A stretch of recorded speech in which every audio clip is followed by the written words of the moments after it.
by the power of Grayskull.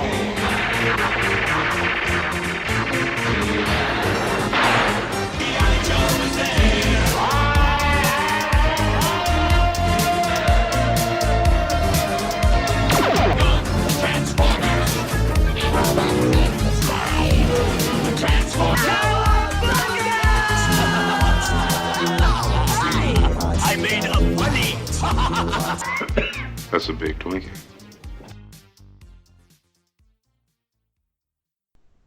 All right, welcome everybody to another episode of the Toy Owl from Cereal Box Prize. I'm Steve Garcia, and I'm joined again with my co-hosts, my toy aficionados, my toy collectors, my toy heads. Ben, how's it going, Yo. Ben? We got Aaron. Aaron, what's going on? Not much. How you doing tonight? I'm doing good. A lot of toy stress, but I'm doing good. And Jake, how you doing, man? I've been doing pretty good, man. Can't complain. Awesome, man. Awesome. So for those of you listening today, we're going to get into the deep world of Transformers. Now, for those listening, this will be different parts because the Transformer world is a very vast world. And today we're going to get into the cartoons for those that don't know the storyline of the cartoons. And then we're also going to get into the toys. But man, I growing up as a kid, and Aaron, you said this to me. We were talking about this the other day. What did you tell me when you were in your car? You would look at cars and think what?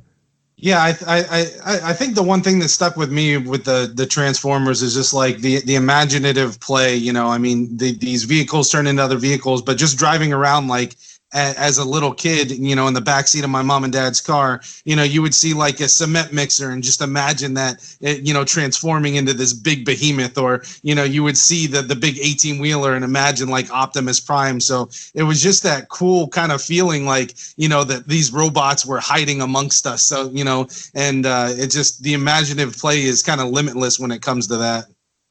Yeah, man, it's crazy, man. And it's funny how you said that, like, just looking at real world vehicles. Like, I remember as a little kid, like, getting on a plane, and I'm like, if this plane transformed into a real Transformer, it will be massive.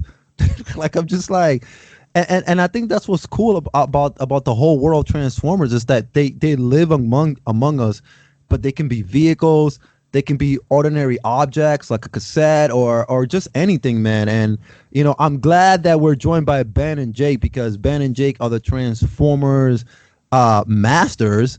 They've been collecting this line for a long time. And for the audience that doesn't know, Jake, so I know that you've watched the cartoon line from the 80s. I think you and Ben rewatched it a couple times already. Yes, I've seen it a few times through. Oh, awesome. So can you just like explain to the audience and also to me and to us, like, because I don't really know, like, what's the storyline with that cartoon and how did these Autobots and Decepticons, come to be? Like, what's the whole plot going on in this? So basically, in the beginning, after the 86 movie, they went to season 3 and it gave it even more backstory to why the Autobots and Decepticons even became a thing. There was the Quintessons, and they built Cybertron and Unicron for some reason. Can't really explain why, because the cartoon doesn't really explain why. But they built them. Unicron backfired, Cybertron backfired, and they were banished to the planet Quintessa. And as the Transformers kind of went and did their business, they kind of evolved and made consciousness and did their own thing, kicked the Quintessons off, and then started making their own factions and their own Transformers. And just started making and mass producing more and more. And as that was going on, the Autobots were their original, like, kind of just normal run-of-the-mill dudes. They were like worker robots. That the Quintessons were like an alien race that just wanted worker robots to do their labor for them. Yeah. So when the Decepticons were made, the Decepticons saw themselves as superior beings because they had the power of flight, and they were just more powerful and more fuel efficient. No, they were supposed to be powerful. They were supposed to be the warrior robots, like the Quintessence Army robots. Yeah, they're like newer models. They're faster, stronger, yada yada yada. So they saw themselves as superior, and they wanted basically just everything for themselves. And that's kind of how the war started. And then, of course, Optimus Prime, not being Optimus Prime yet, was Orion Pax with his girlfriend Ariel, and they were like, just your normal run-of-the-mill workers. And the Decepticons came down and wanted to take all of their resources. They killed Ariel. They killed his best friend, Dion, yeah. And then shot Orion. And then the aerial bots saved Orion, took him to Alpha Trion, and he rebuilt him as Optimus Prime. And then Optimus Prime, of course, went to fight Megatron, and so went the giant war that went and lasted, 5-6 million years, God knows how long. So all right, so let me just evaluate everything you guys said. So I'm just trying to get the storyline straight. So the Autobots were living in their own planet. The Decepticons thought they were superior because they can fly and they could do things that the Autobots couldn't do, because the Autobots were more like your run-of-the-mill workers. And then they went and attacked them because what did they want from them again? They wanted something from... They wanted their resources, like energy. Yes. Okay, so they wanted their resources, and they killed Optimus Prime's girlfriend, his best friend, and then they ended up killing him as well. Yes, almost killing him. Almost killing him. Okay, and then they repaired him, and that's when he became Optimus Prime. So now he's on this revengeful thing where I'm gonna come after Megatron for what they did to us. Yes. Okay. It's a simple story, thankfully, but we can also insert, I guess, while he was being repaired, that at the same time he was given the Matrix of Leadership, because that wasn't explained in the cartoon, of course, but it was put in the movie for a MacGuffin kind of thing. So we can kind of shove it in that at the point that he was becoming from Orion Pax Optimus, that he was given the Matrix of Leadership. And what exactly is the Matrix of Leadership? Like, what's that? What does that make him do? In the G1 cartoon universe, it's kind of just an all-powerful MacGuffin kind of thing. It doesn't have too much of a backstory, or it does, but the backstory is convoluted. It was passed down for many generations of primes, and it was kind of a power adder / it had the souls of the other primes in it, and that's how other primes that gather it are able to have all the knowledge of the other primes. And it literally, as in the name implies, it makes you the leader. So it's kind of just hanging out. Basically, they don't talk about it for the first 80 episodes, and then all of a sudden Optimus has it and gives it to Rodimus in the movie, and then Rodimus uses it to kill Unicron by just pulling it in half, and all the energy and wisdom stored inside just comes out and kills the bad guys. Yeah. And they only do that twice, and then they kind of just don't talk about it the rest of the time. Yeah, in season 3, because they had to have this giant MacGuffin thing for the movie, because they're trying to introduce new toys, they had to just kind of dump a whole lot of information for the first 5 to 6 episodes, and then kind of backtrack and be like, okay, now we're going to give you the rest of the story about your new favorite characters. And that's kind of where we had to input everything for season 3, when in season 1 and 2 it wasn't really explained at all.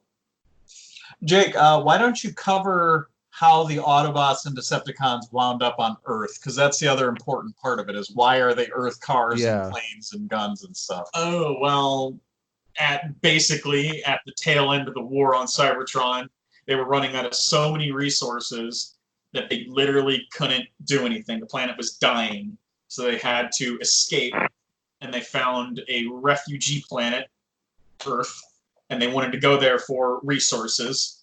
And so as they were leaving, the Decepticons followed them, and they attacked each other, destroyed basically both of their ships, crash landed on Earth, and then give or take, It was 4 million years. 4 million years, and a volcano erupted, woke up Teletran 1, who then fixed the Decepticons, which is a little rude because he's supposed to be a good guy. And then from there on, the Decepticons were all woken up, and then the Autobots were woken up later by Starscream because he's an idiot. And then then there goes the war on Earth. So, Okay. I think, Aaron, how you holding up? Did you know all of this or? Yeah, I'm good. I'm on track. All right. I didn't know if you knew all of this already because like I didn't. No, I don't. I know some of it. Like I knew about like the Earth origin stories. I didn't know about the origin story prior to that. I knew the war for Cybertron. I guess so. Like I guess the generic story. Like I knew the names of the ships, like the Ark and the Nemesis and that kind of stuff. That those were the two ships that crash landed. But I didn't know how they like woke up on Earth. But no, that's awesome.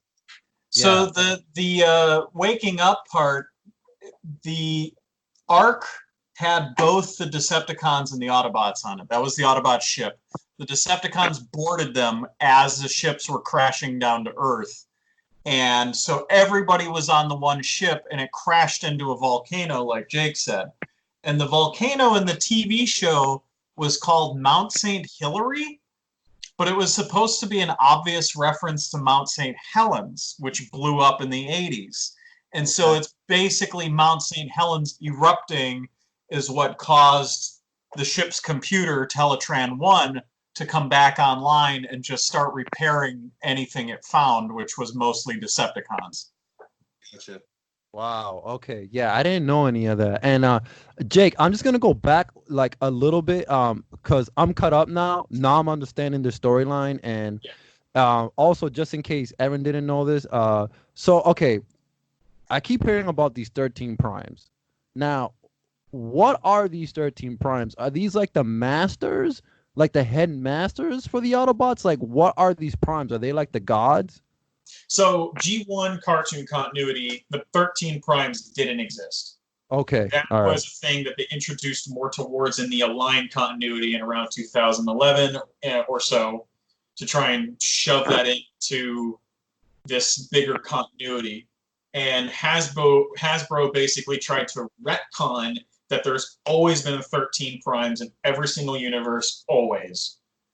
Of course, that didn't work because that, when you have shows from the past that kind of explicitly say, like, this was the original plot, and then you're trying to shove in new things, that kind of doesn't work.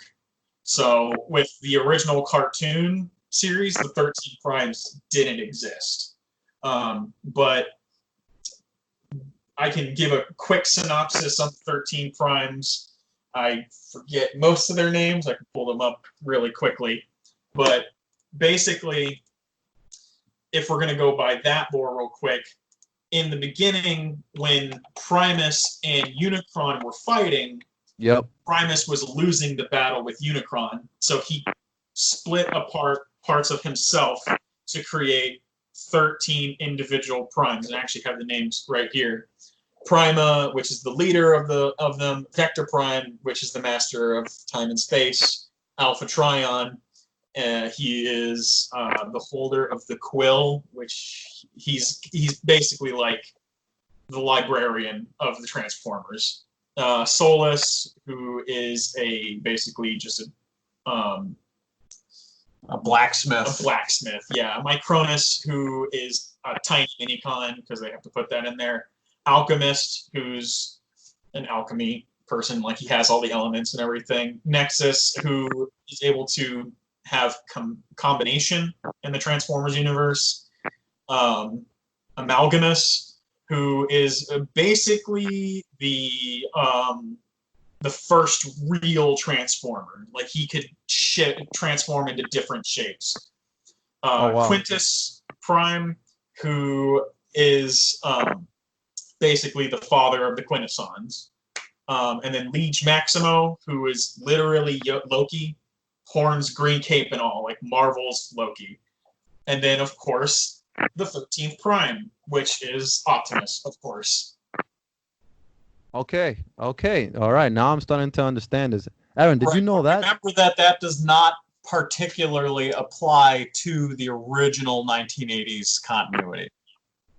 Right. So in this continuity, they've got Quintus Prime creates the Quintessons, and in the 1980s cartoon, they say that the Quintessons created the Transformers. So take your pick, I guess. Yeah, but the 80s cartoon is so convoluted. There are many channels to try and piece this very, very convoluted 1980s kids show to try and smash it together to try and make a cohesive story.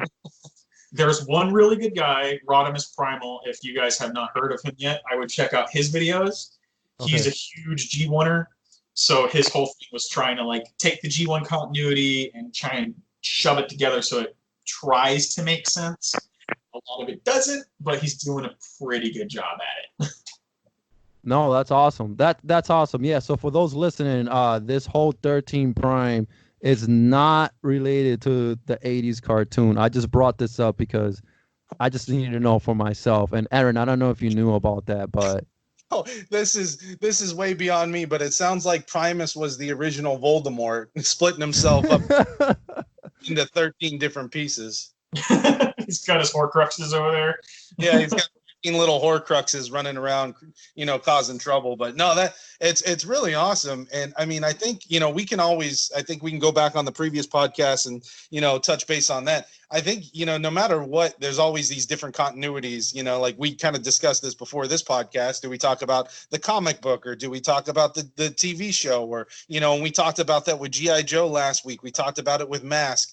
I think, and I mean, even my personal experience with Star Wars, I mean, that's a whole nother topic about continuity and extended universe and all that other stuff. I find it so interesting that, even 30, and probably another 30 years, we'll still be talking about Transformers and continuity issues and, how this all came about. But, the one thing that kind of, we're going to go into this is the one thing that we love is we love it. I mean, we love the toys. We love the TV shows and, sure, we can argue about continuity all day long, but I mean, it's something that we love and we're passionate about. yeah, that's true. I mean, I love it too, man. I love the Transformers. All right. So Jake, we're on Earth now. Okay. All that happened. Now we're on Earth. So now in the cartoon series, now that everybody's on Earth, what exactly happens in the next 80 episodes? Is it just the Autobots finding the Decepticons? Basically, there's a couple episodes where everybody's just kind of messing around, like Voice goes to Hollywood, or Powerglide gets a girlfriend, or Wheeljack has a shrink ray thing, or Megatron builds a giant purple griffin base. Yeah, it's Okay. It's gotta be perfect, right? It's literally an 80s cartoon to its flattest, easiest way of doing things. Give a little bit of context to the inside baseball. As they were going about the seasons, they were writing episodes willy-nilly and just handing them to the people for a yes or no. And of course, most of the time it said yes. Other times they said maybe. So it was like, okay, we need 80 episodes. We need God knows how many episodes season 2. And they're like, okay, we're gonna have the main couple parts right here, and then we're just gonna have a shit ton of filler, just so much filler, and then we're gonna have the little last bit of episodes kind of try and form a nice, easy story, and then we're gonna lead into the movie. And the movie, of course, is its own beast to tackle. But yeah, literally, the season 1 and 2, it is Megatron goes to stop Optimus Prime from trying to stop Megatron from trying to take all the energon from the world. Optimus Prime stops him. Episode 2, Megatron's trying to take all the resources. Optimus Prime says he's a dickhead and stops him. And then it's like that for the next 80 episodes. Episodes 53, Megatron builds a giant purple griffin, and Optimus Prime and the Autobots stop him. Yeah. Like, the first 5 episodes of G1 are at least a cohesive story. And then the last 5 episodes of season 1 are at least a cohesive story. Like the first 5 episodes of G1 are Autobots are awakened. They stop Megatron from stealing oil on an oil rig. They meet Sparkplug and Sam. Or not Sam. Spike. Sorry, movie garbage. And then from there on, Sparkplug and Spike are helping the Autobots learn about Earth a little bit, trying to see what what their powers are to try and make you buy the toys. You know, Mirage can turn invisible. Look at that. Hound can make holograms. Sunstreaker's a snob. Optimus Prime's your dad. Bumblebee's a small baby boy. You know, here's your toys. Go buy them, please. And then it's kind of, you know, the Decepticons try to escape. Optimus Prime basically tries to stop them, and then at the end of the day, it's Mirage, and then they crash in the ocean, and then some other shit happens, and then we're at the last 5 episodes. It's really hard to try and focus on that show when you're laughing a lot. Aaron, did you pick up on all that? Once they crash into Earth, a lot of shit happens. A lot of shit happens. Yeah, I always thought that. I mean, maybe it's just from. I always thought that they were always going after. There was some energon source or something on Earth, but I mean, I guess it was, you know, that was more of the movie line, you know, the newer movie line, like the Michael Bay line, you know. But I guess they're always fighting over resources and stuff. Yeah. So thankfully, in the G1 universe, they're easily able to just pour liquids that would be used as resources over here in Earth and just kind of make energon out of them. Like Soundwave, who's just an absolute unit of a transformer, he's just able to make energon holders, and he just displaces them out, and then they fill up the energon cubes with oil, and then they can compress them down, and then that converts it to usable, workable energon. I have no idea how the hell that works, but they can just do it.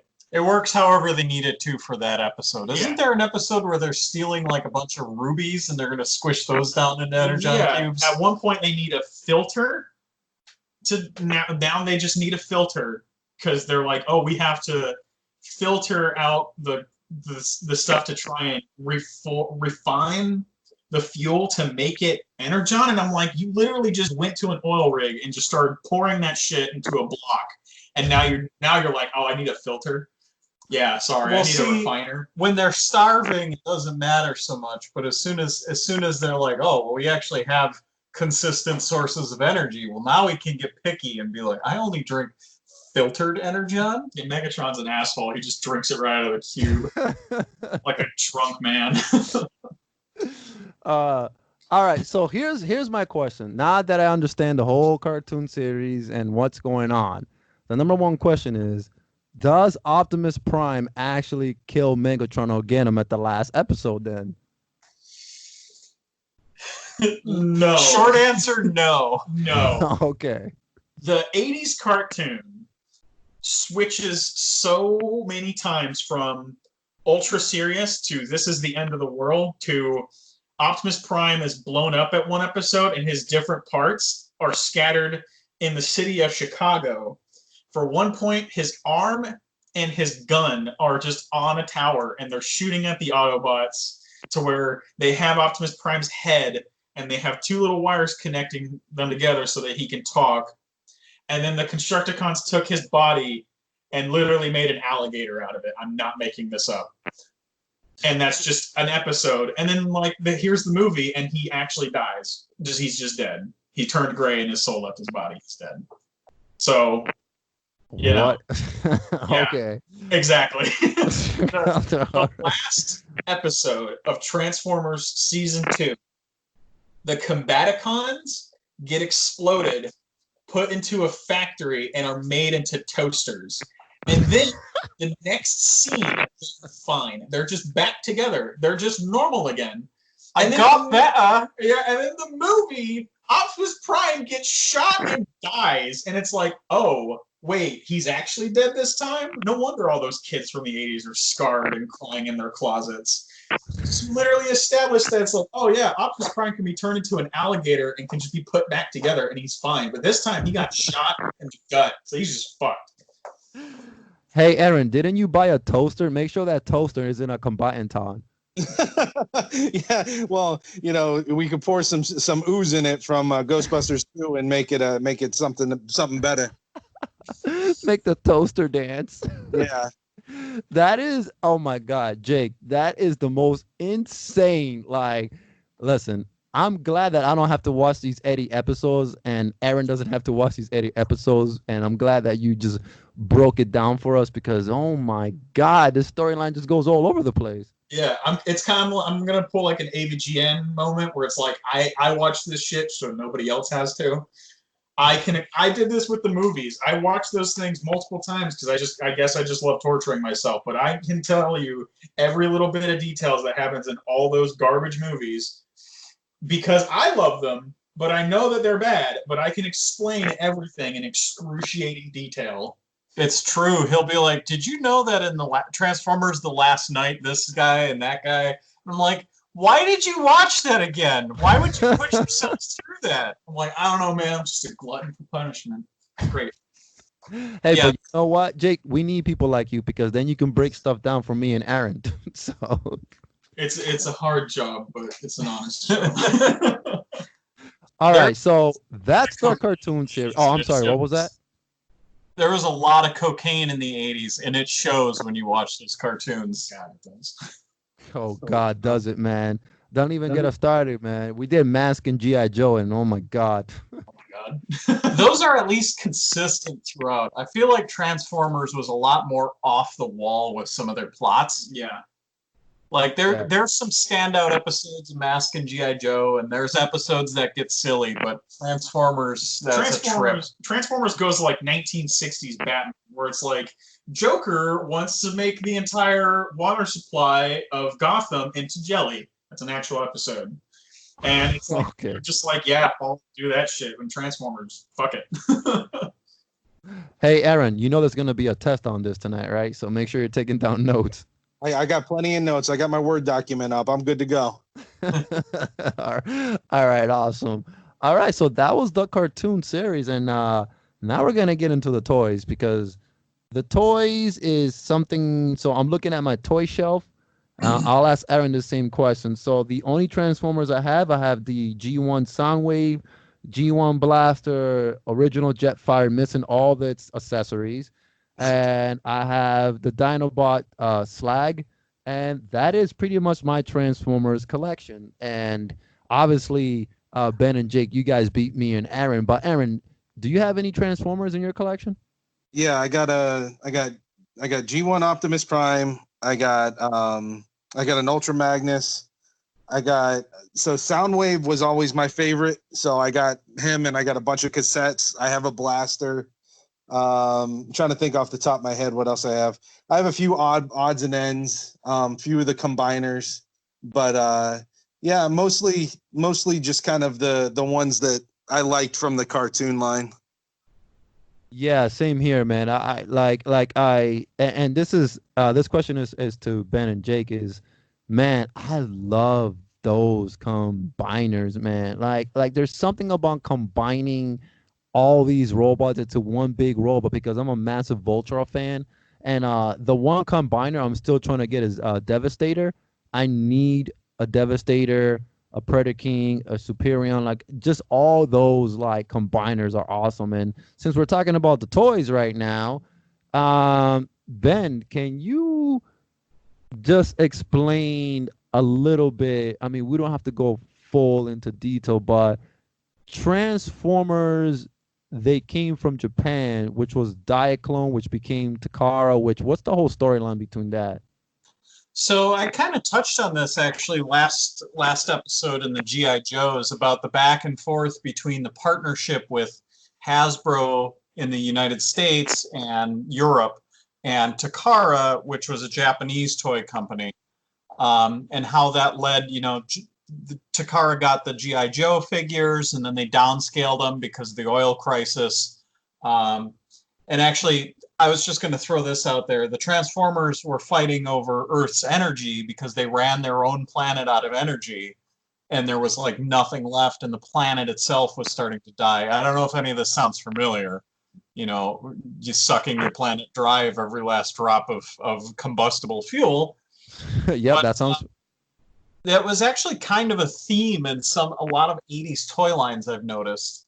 And I think that part of it was that you had the 1973 oil crisis, and then you had another one right as you were coming into the 80s. And, this led to a lot of changes in society, from plastics were getting big because they had refined plastic productions, and so they were able to make a lot more things out of plastic. But plastic is based on oil, so now all of a sudden we got to dial it back a little bit because plastic is expensive. And, cars got smaller, and all these changes, and people became conscious of the fact that resources are not infinite; they're limited. And so I think that worked its way into a lot of the culture. But so Hasbro and Takara went back and forth with licensing to each other designs for toys to be sold in the other company's market. And after Takara downscaled from 12-inch action figures to 4-inch action figures, they then, by 1980, again, second oil crisis, they downscaled one last time to 1-inch action figures. And the reason they did that is because if your action figure is only an inch tall, the vehicles and the robots that go with them can be, 6 to 8 inches tall and have a lot of features built in and still look like a big vehicle, if you scale it down that much. And that was Diaclone, was a 1-inch figure with just 4 points of articulation in the shoulders and hips, and then magnetic feet. And they put them into robots that could turn into, initially it was a lot of spaceships and sci-fi vehicles, but then as that line went on, the internal story had Diaclone, the human people using robots, fought off the invaders, and the invading aliens were just like, there was just a few pockets of guerrilla warriors left on Earth. And so humans in the story invented regular cars and trucks and planes that could turn into robots if the aliens started attacking. But in the meantime, the aliens had no way of knowing because they were disguised. The humans' defense robots were disguised. And meantime, their 4-inch action figures also kept going. That was a series called Microman. And the storyline of Microman said that they were tiny aliens who had come to protect Earth from the tiny evil aliens. And so like the commercials, there was never a cartoon for either of these, but like the TV commercials in Japan would show, like stop motion animation, and basically the child playing with the toys, that 4-inch tall guy was life size. He was just a tiny, Lilliputian guy. And so they had robots as well.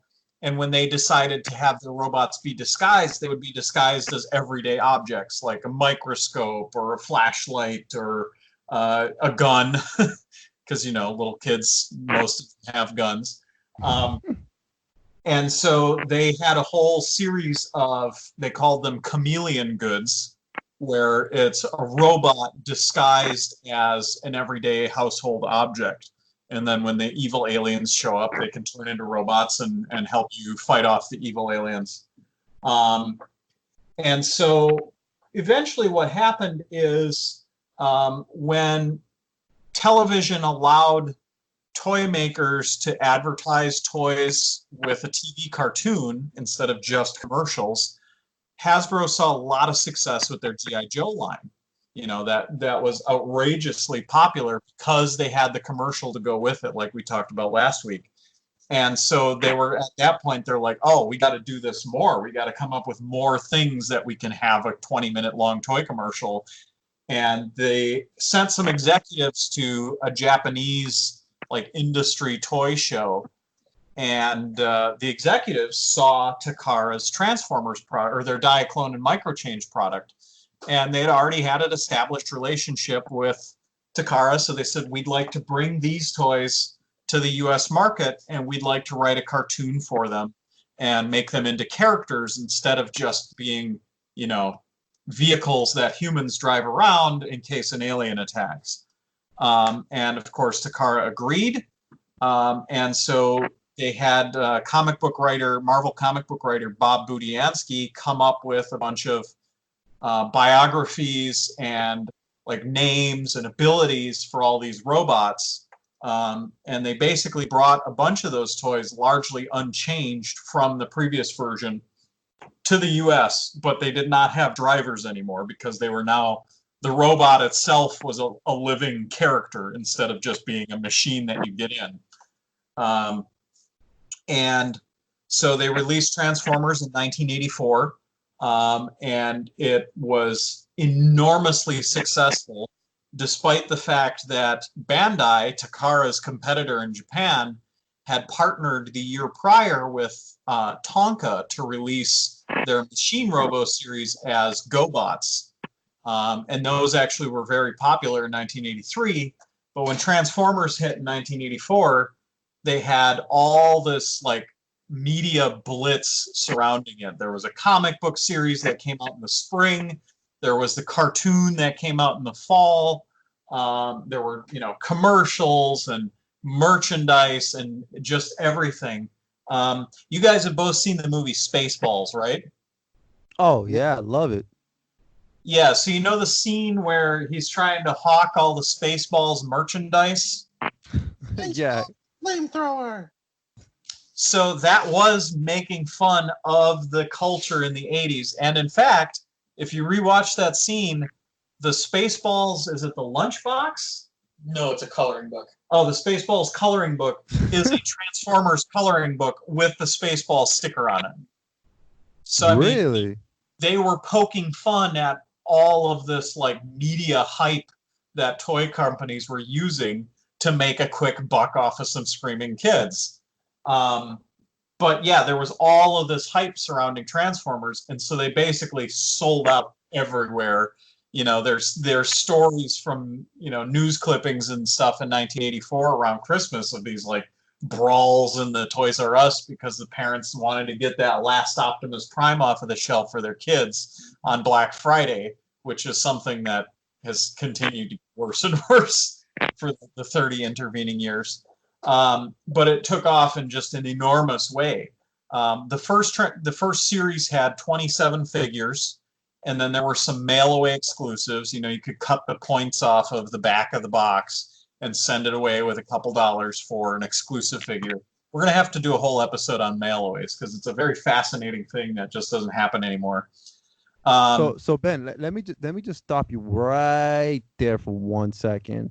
Because I love how you said that the first wave there's 27 figures, and that's important because, you know, we talked about the cartoon, you explained how the toy line became the toy line, and now, you know, this massive craziness with Transformers like being very popular. And Aaron, do you remember like as a kid like your parents buying you a Transformer at all? Yeah, I had a couple of the mini cons. I just acquired one from Dave at the flea market. I mean, I don't know if it was considered a mini con or what. It was the little green Jeep that it didn't really transform. I think it was Brawl. It didn't really transform. All it did was it had a pullback motion, and then you could like lift it up, and it basically was like a rolling torso. It really didn't do a hell of a lot, but that was one of like my favorite toys as a kid, and I was happy that I recently acquired it. Yeah, I had a few, but I didn't have any of like the big ones. I had, the smaller ones. I think I had a couple of I think they were Predacons. It was like the shark. Seacons. The Seacons, yeah. So I didn't have a whole lot of them, but I watched the TV show, quite a bit. No, that's awesome. That's awesome. I'm just asking that because like we're stopping right here as soon as Ben said the crazy wave and kids buying them, and now we're getting to the point where, all right, the figures. So Ben, you just said that there was 27 figures released in the first wave, right? Correct. The first year. Yeah. That first year. Now, that's including Autobots and Decepticons, right? Yes, and it's also including some like the little tapes that came out for Soundwave. They'd transform into like there was a panther and a hawk, and they'd transform into a cassette, and you put them in Soundwave. Those were sold as a 2-pack, but that I would count that as 2 separate characters there. Okay. Now, you don't have to explain every character, but can we go like, all right, out of the 27 of that first wave, who are the Autobots? Like in that first wave, and then the Decepticons. And like we don't have to go into explanation of them, just the names. Sure. So the first wave, the Autobots were all the Diaclone cars and trucks. So they were all bigger vehicles that had a slot for the 1-inch figure. And then the Decepticons were primarily made up of the Diaclone jets, like the fighter jets, and also the microchange guys that turned into everyday objects, which was your Megatron, who turns into a gun, Soundwave turns into a tape deck. He had 5 cassette robots that first year. And then there were 3 jets that were Decepticons. The one that everybody knows is Starscream. He was the leader of the jet Decepticons.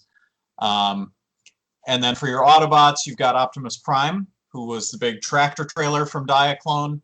And then you've got about a dozen just cars from Diaclone, ranging from like Ironhide, who was a Japanese minivan, to Sideswipe, who's a Lamborghini Countach, to Trailbreaker, who's a Toyota pickup.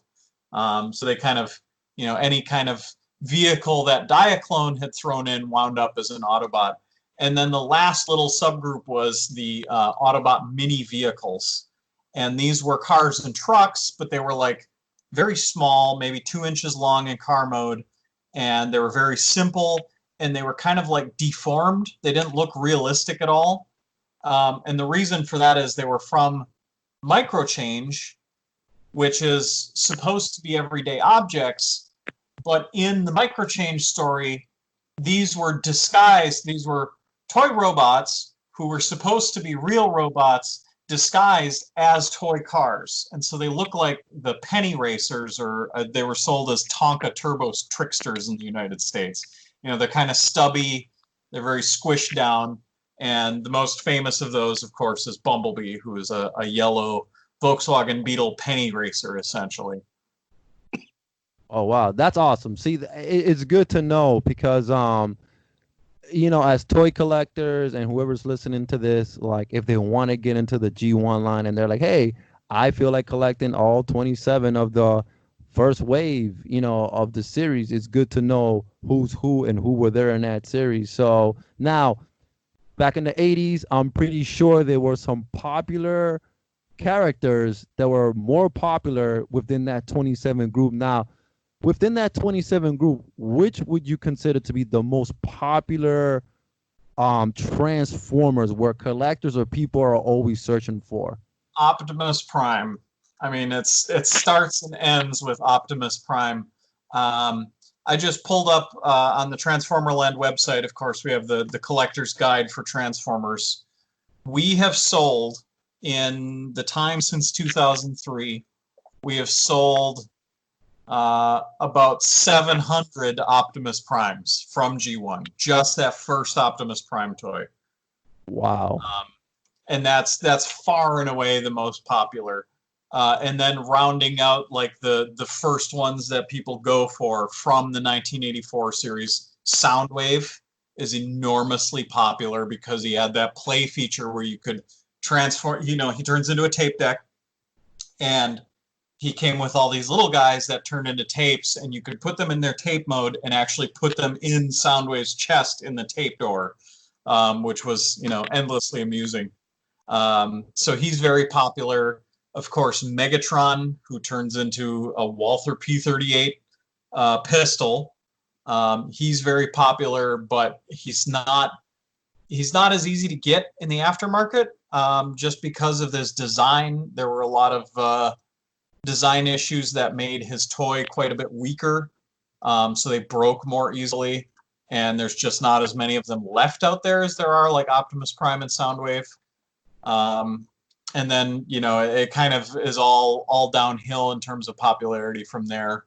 Obviously, the first guys are always popular in general, more so than obscure characters like Octopunch from 1989, who you've never heard of them, and most people also haven't heard of them. So, there were something like 300 Transformers in G1 between 1984 and 1990, 300 unique toys. But the first ones are typically the most popular. And then 1985, the second year, that's when you get your combiners. Your first combiner is Devastator, and he is tremendously popular. Just because that was, for a lot of American kids, that was their first time seeing a bunch of robots that could turn into one huge robot. Yeah, that was my first time as a kid actually seeing that as well. You're hitting a lot of great points here, Ben, by the way. So, going back to those original characters and the most popular ones, I know that you and Jake, obviously, I'm pretty sure you guys have all 27 of them.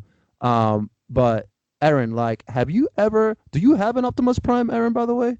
Yeah, that's I'm still missing a couple of the small pieces, but mostly it's there.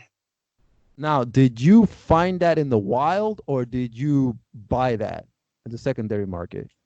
I ended up getting the cab, so like the actual Optimus Prime, not the trailer part, but the 18-wheeler cab. I got that off of eBay and a lot, and then I ended up finding the cab at the flea market, and then I got a couple of the parts off of eBay, like what is it, roller, and the door to the trailer, and then just piecing it here and there. I think I'm missing the hose, which is, again, I know Ben talked about expensive parts, with the G.I. Joe, the Optimus Prime hose. An original Optimus Prime hose, it goes for stupid money. It's out, they're all reproduced now, but it's just crazy. So yeah, I think I'm missing the hose, one of the nozzles, and like 4 missiles to like make it 100% complete. But it's mostly there. He's got his fist, he's got his gun. I'm happy with it. No, that's awesome. So I'm bringing this question, this topic up, asking Aaron that is because Ben and Jake, you guys been collecting Transformers for a while, and obviously that first G1 wave is very popular. Now, let's talk about Optimus Prime. Let's say I want to buy a complete Optimus Prime in box. Now, Aaron had to piece his together, so he's doing it, that way instead of dishing out the money for one complete, right, fresh in the box. How much, if I want to get an Optimus Prime complete in the box, would that cost me? I'm looking at our price guide right now, and our average over the years for a complete one was $250-ish. But nowadays, with the 80s craze kind of at its peak right now, for a really nice one, you're looking closer to $300. $250 will get you a nice toy, like a nice condition Optimus in kind of a rough or beat up box with some wear and tear. But there's so much demand for that figure that he's gotten pretty expensive over the years. A loose one years ago, not too many years ago, you get a loose one for just a little over $100 in really nice shape. And now depending on the condition and how nice it is, you're looking at 150 to 200, and then there's variants, which again adds another layer. For the average collector, you're going to go for the standard dark blue, or some people call it the purple variant, where his trailer parts and roller are the same shade of really dark blue as the robot's legs. There's also a version that has metal plates in the walls of the trailer, and that was for those magnetic Diaclone driver feet to stick to. And that was only the very first ones released that still had that metal plate in there, and then they got rid of it because there were no magnetic drivers anymore, and it was just an extra cost. Wow. That's good to know. And here's a question, Jake. I know you have a big Transformer collection, and just like Aaron, he pieces Optimus Prime together. And what I want to ask you, Jake, is, before you and Ben met, and obviously you were collecting Transformers before you guys met, how were you obtaining your collection? Were you just buying them straight out fresh in the box? Were you finding them in the wild, or were you piecing them together like Aaron? Well, with the type of toys that I am collecting, I usually am able to find them in the wild. Back in the day, I was able to as well. There was very few times that I remember having to buy a lot of stuff online. But yeah, it was just like, go to my local Walmart or Target and just try and see if I can grab a figure or four. Thankfully, with the way that things have been going, I could just go on Amazon and just buy it for around the same exact price. I really don't have to go to Walmart anymore or Target as much and then get those figures unless it's an exclusive. But yeah, I never really had to piece together, thankfully, that many figures. There's only been a couple of them that I've had to. And those guys are like, cheap, easy figures, but it makes me feel really, really proud when I get that thing all put together and everything. No, that's awesome, man. It's just for the audience listening, this helps people like, okay, should I just buy them off the box? Should I just hunt at the flea market, get them at the wild? Should I just piece it together? Like, it gives people different options on how they want to collect, these Transformers. And Ben, for you, like, how did you collect your G1 line? Like, I know you must have all of them, but like, did you just buy them fresh out the box? Did you piece them together? Same question. So the trick here is that I'm actually too young to collect G1. I was born on the day that the G1 movie came out, which was kind of the height of the G1 craze. And so I was only alive even for the tail end of G1, which is a lot of the later stuff that's a little more esoteric and not as popular. Of course, now anything G1 is basically just gold. But I only got, I don't know, maybe a dozen G1 toys brand new to me. One instance, my parents, when I was, 9 or 10 years old, there was like this local 5 and dime store that went out of business, and they just kind of auctioned off whatever you found on the property, you bring it up and they'll give you a price. They found, I think, 6 G1 figures just in the basement of this store in the middle of the woods in northern Wisconsin. And so I got those for Christmas from Santa that year, and I was quite elated. But in the 90s, you could still find a lot of that stuff in the wild. A lot of the crowd that owned those toys brand new were getting into their teenage years when I was, still a young kid. And so they were getting interested in cars and girls, and get all those toys out of here, just put them in at the garage sale. I don't care. I want to go buy a new car or whatever. So I was able to piece a lot of stuff together in the 90s just from garage sales and flea markets, back when it was fertile pickings. And then as the internet came around, I think the last time I found like a really good deal on a G1 toy in the wild was probably like 2001. And since then, it's all been internet. And so I collected primarily online. I bought a lot of stuff from Transformerland. That's how I met Matt. And that's how I finished my G1 while I was in college. I think I finished in like 2008, which was good because by the time the 2007 movie happened, the prices just started shooting up and haven't stopped. So nowadays, I usually just look for stuff online. You know, obviously the new releases, I do like Jake, just get it on Amazon or Hasbro Pulse or Target. And if I'm looking for something older, like an early 2000s Japanese Transformer, you know, I just go to eBay or Yahoo Japan auctions because I don't have the patience to try and, you know, hunt stuff down in the wild. And the kind of stuff I look for now isn't going to be showing up at any flea markets anytime soon unless you live a couple thousand miles west of here. No, that's awesome. That's awesome, man. Yeah, it's great to hear how Aaron did it, Jake, and you yourself, Ben. You know, like everybody has their own way of like getting these figures and getting these toys because we love Transformers. And you mentioned the combiners, you know, and that's one thing that I want to talk about because, like you said, G1 had 27 figures, but the total line had 300.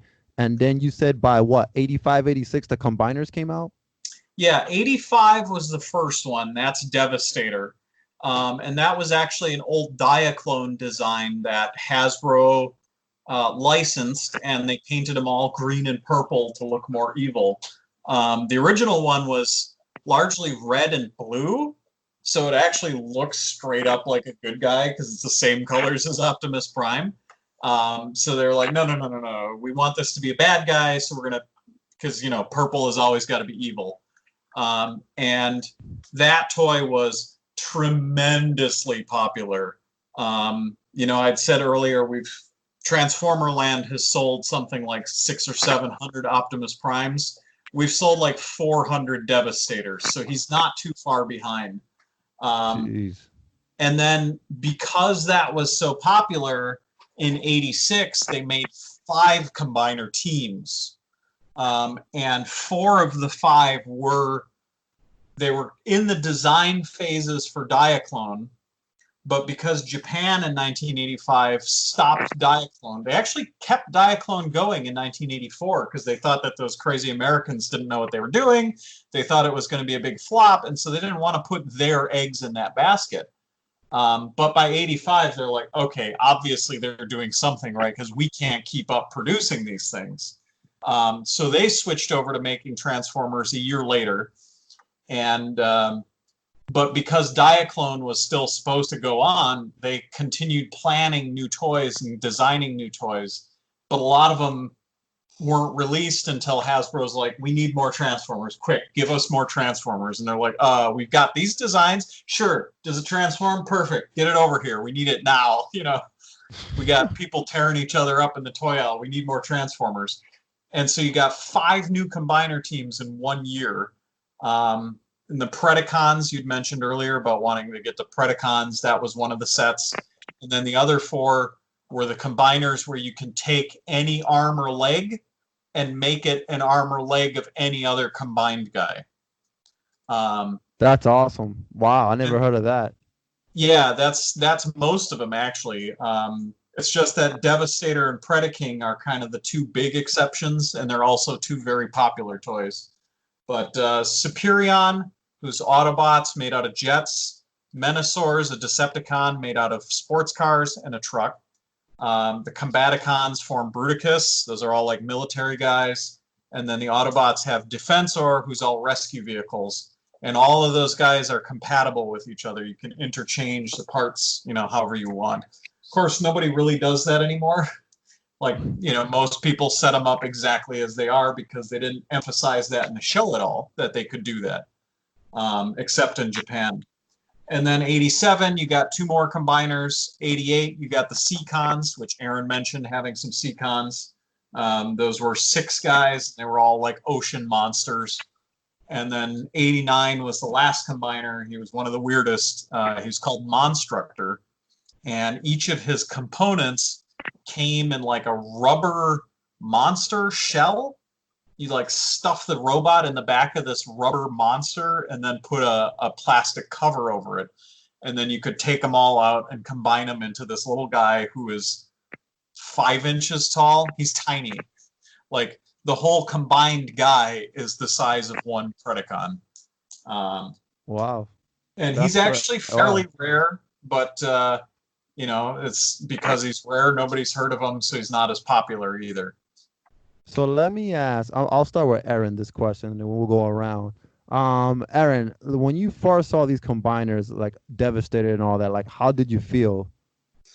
Yeah, I mean, it's so cool to think that you can take a a bulldozer and a backhoe and all these different construction vehicles and combine them into one big transformer.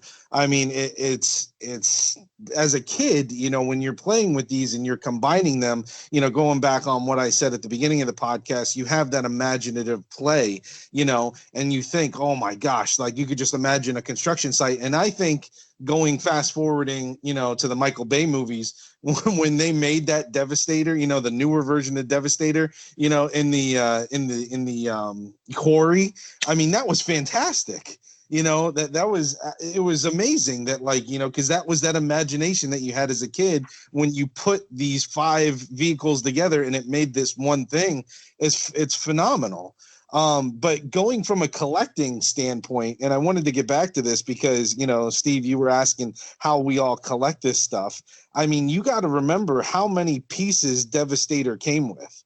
I mean, I'm looking at a picture now because I can't remember off the top of my head, but there's got to be 40 pieces, maybe 30 pieces, because there's guns, you have guns on each of the cars. There's the armors, the fists, the this, the that.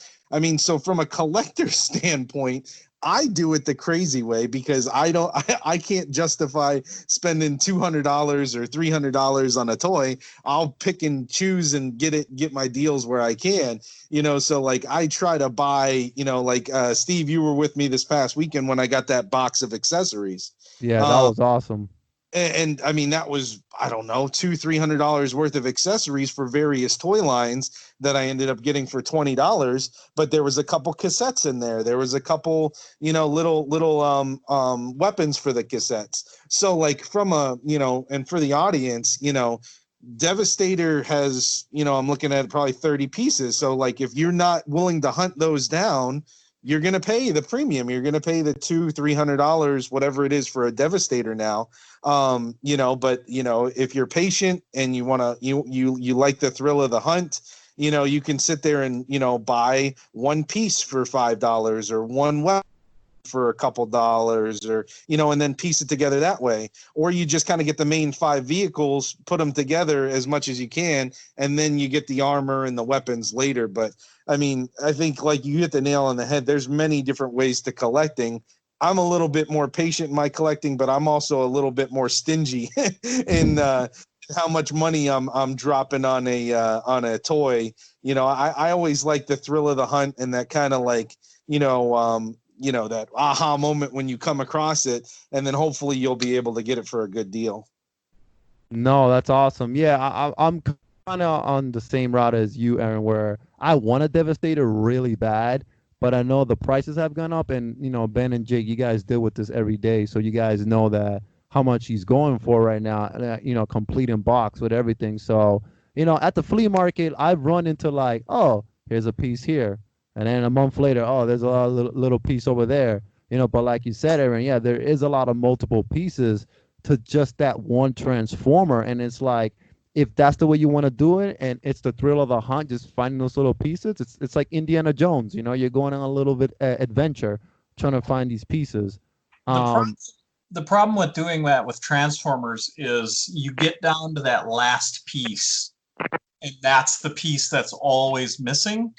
And then it's like, okay, you're either going to be, 97% complete forever, or you're going to have to pony up on that last piece, because if it's the one that always got sucked up the vacuum cleaner, there's not many out in the wild. And the other thing is, nowadays everybody's aware that toys are collectible and what you have might be valuable.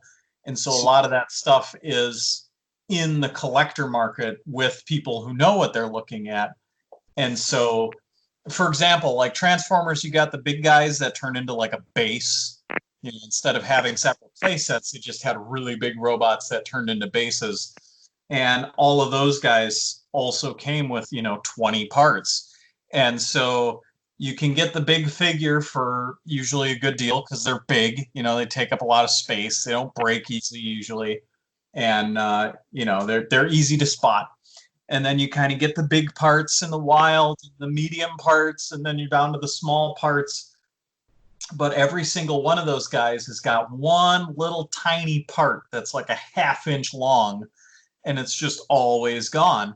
And if you're going to track down that part, it's got to be online.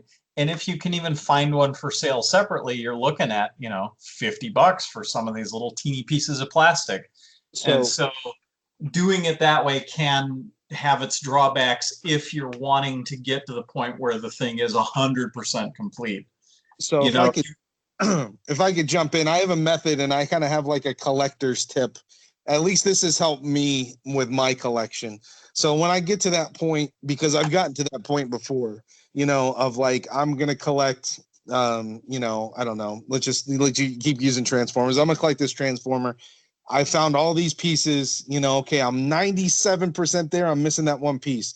So a lot of times you're going to pony up and you're going to pay a premium for it to be complete, right? But you also have value in what you have. So what I've done in the past is I've collected this, Optimus Prime for, from flea markets, from yard sales, from whatever, and I'm missing the hose, right? It's always missing the hose.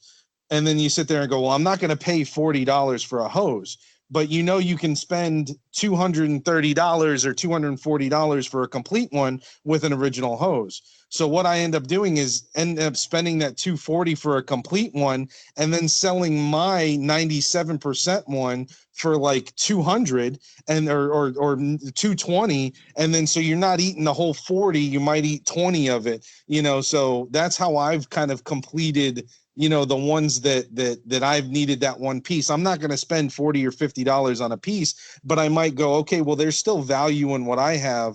So I'm going to sell my old one or, just take the piece from the new one and then sell that one back. That's kind of how I've counteracted a lot of the price points for those little tiny $50, $60, $70 pieces that people want to sell on eBay. Yeah, and if you are savvy about, getting yours out to market and getting it in the hands of somebody who is okay with a 97% one, that is a valid way of working around that. And in that case, it's kind of you're farming the wild to try and put these toys together to then get them out, nearly complete on the market. And it's actually a way of kind of like dealing them. Except you wind up with the complete one for yourself at the end of the day.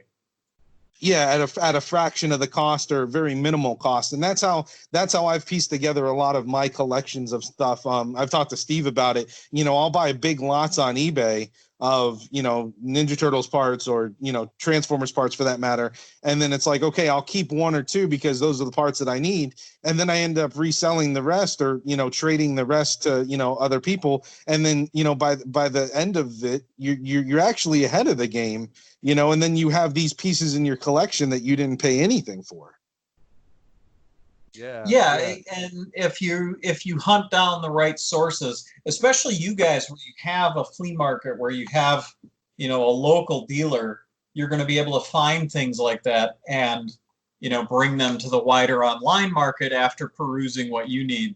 And that's a good setup. I guess I kind of, in my later years of collecting G1, I still lived in northern Wisconsin. I went to school in the Upper Peninsula of Michigan, which is just, desolate country up there.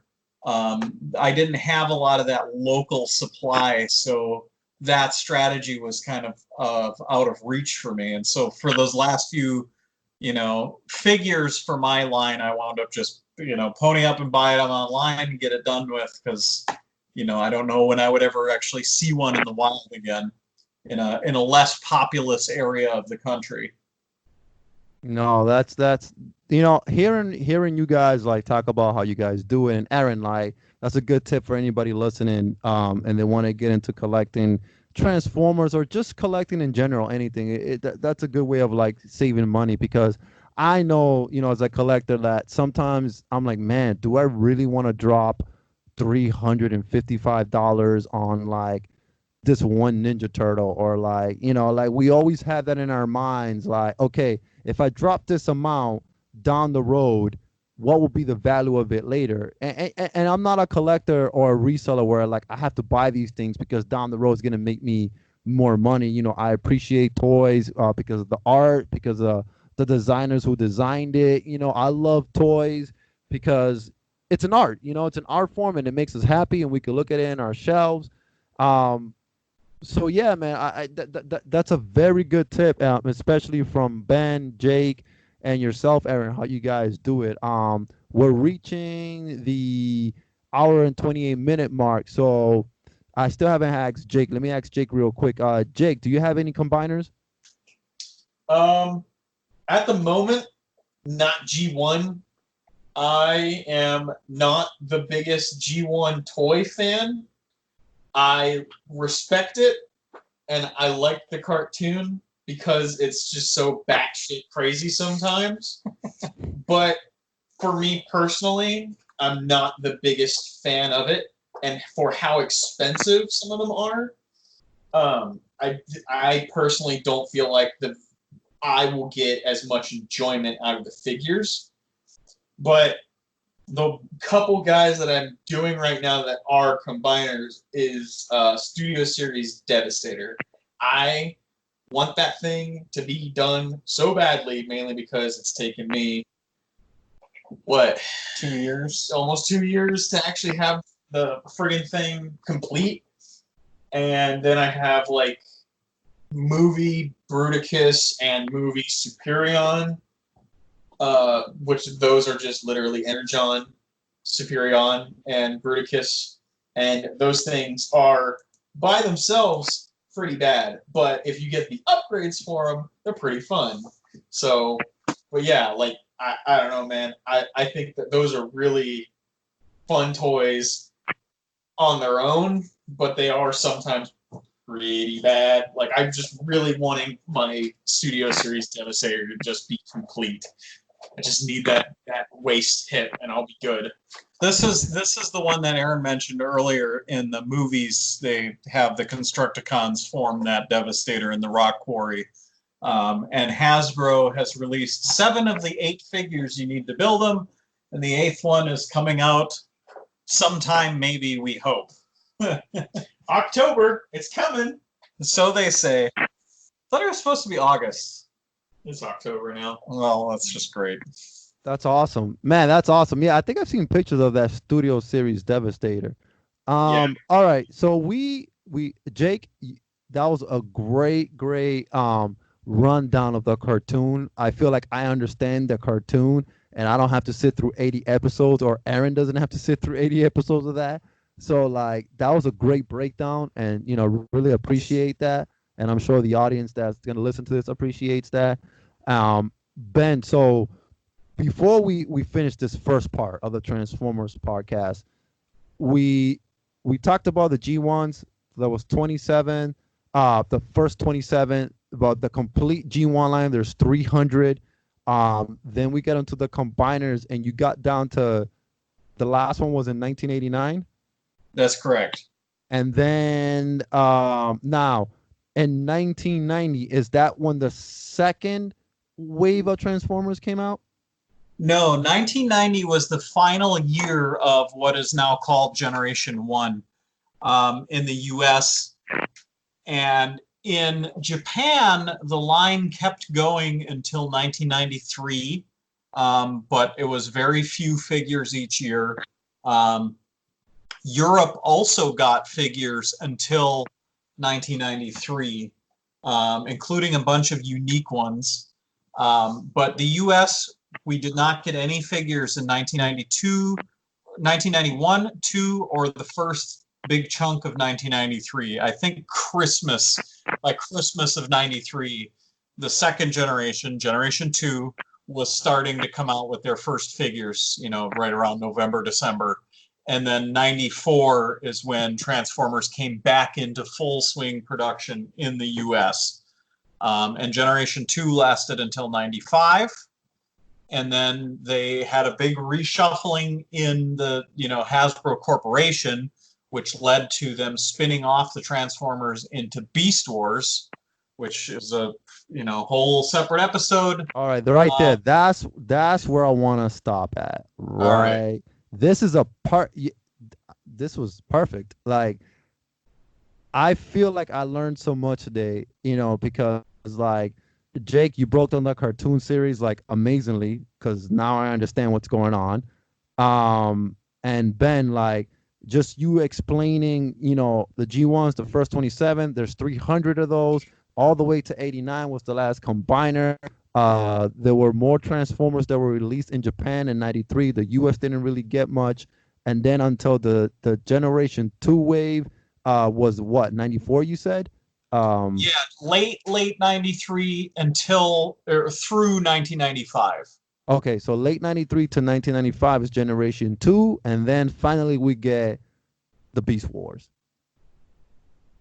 And that is a great segment right there to stop, so we don't get, the audience or anybody listening like too confused. I think this was an awesome breakdown, because even for me, I think I understand now fully more Transformers. Aaron, how do you feel, man, like after hearing all this today? It's a little bit of an overload. But no, I mean it's good. I mean it's I always really enjoy the backstories, and the one that I watched that kind of got me my mind going even more was the Netflix show. What is it? The Toys That Made Us Transformers episode. And then you that was phenomenal. And there's just so much, and we talked about it before. There's just so much, and there's so much information, and there's so many different avenues and different continuities and everything, and to have it broken down like this is great. And it just gives you more appreciation for everything that that we grew up with, and these old toy lines, because it's just something that, like we talked about, there were certain toy lines that are going to kind of go on probably even long after we're gone, and this is going to be one of them. I mean, Transformers is going to go on for hundreds and hundreds of years, because it's just something that just resonates with us all. No, that's awesome. That's awesome. And now, for those listening right now, if you don't know, and I think Ben and Jake already know, that Netflix premiered its show, I think yesterday, for Transformers: War of Cybertron. Have you guys watched it yet? Yeah, I did. I watched 2 Not yet episodes. to watch it, but I did. What do you guys think? I haven't seen it yet, but it's on my queue. It's cool. It had its moments for me personally. All right, awesome. Well, I'm definitely gonna end up watching it. And Aaron, I don't know, Aaron, I'm pretty sure. Do you have Netflix? Yeah. I kind of chimed in there. I don't know if you heard me. I watched the first 2 episodes. My son actually came in, and we were watching one of the episodes together. It's cool, because it kind of goes back to the origin stories. But I'm sure like purists or stuff like that are going to be like, oh, I don't know about this, But somebody like me that just kind of enjoys it as it is, I really enjoyed at least the first 2 episodes so far. No, that's awesome, man. That's awesome. So for everybody listening out there, check out Transformers: War for Cybertron on Netflix. You heard it from these guys, Ben, Aaron, and Jake. Check it out, man. Enjoy it. So with that being said, this is gonna conclude just our first part for Transformers. Just a simple way of, if you don't know about Transformers and like this is your first time trying to collect, I think that Ben and Jake give a lot of awesome information for everybody out there. But with that said, you can find us on YouTube at Zero Box Price Podcast. Guys, don't forget to hit the like button and subscribe to us. Also, you can find us on anchor.fm/Zero Box Price Podcast. That's going to lead you to all the other links of where Serial Box Prize Podcast is located on Podbean, Spotify, Radio Public. You can find us there. Also, head over to our Facebook page, Serial Box Prize Podcast. I'll be posting some more stuff about Transformers there later on during the week. And Ben and Jake, you guys want to plug Transformerland for the audience? What can I say? If you think I gave you a lot of information overload in this episode, definitely check out transformerland.com. The toy guides and wiki are my baby there. You can find out more than you ever wanted to know about Transformers toys. And also, we happen to be the best place on the internet to buy and sell Transformers, especially original G1 stuff. If you have a bunch of them that you're looking to trade in and get something different in your collection, hit us up. If you've got stuff in your mom's attic and want to make some money, now's a great time to sell. And if you're looking into getting into collecting, we have the widest selection of Transformer stuff on the internet. So transformerland.com. Awesome. And I want to thank Ben. As always, I want to thank Jake. Jake, I'm glad that you had a great vacation, bro. And, it was good to get away. By the way, I did see your Transformers photography. That was awesome, bro. Thank you, man. Yeah, definitely enjoyed that. That's awesome. Keep it up, man. I really enjoy that. I love toy photography. And for Aaron, thank you again for joining us, man. And, just giving the public a couple tips of how to collect and how to piece things together. So thank you for that, man. Really appreciate that. And yeah, man. So with that concludes our first part of Transformers. Watch out for the next one. And I'm Steve Garcia. This is the Toy Alc segment for Serial Box Prize Podcast. And we're out of here.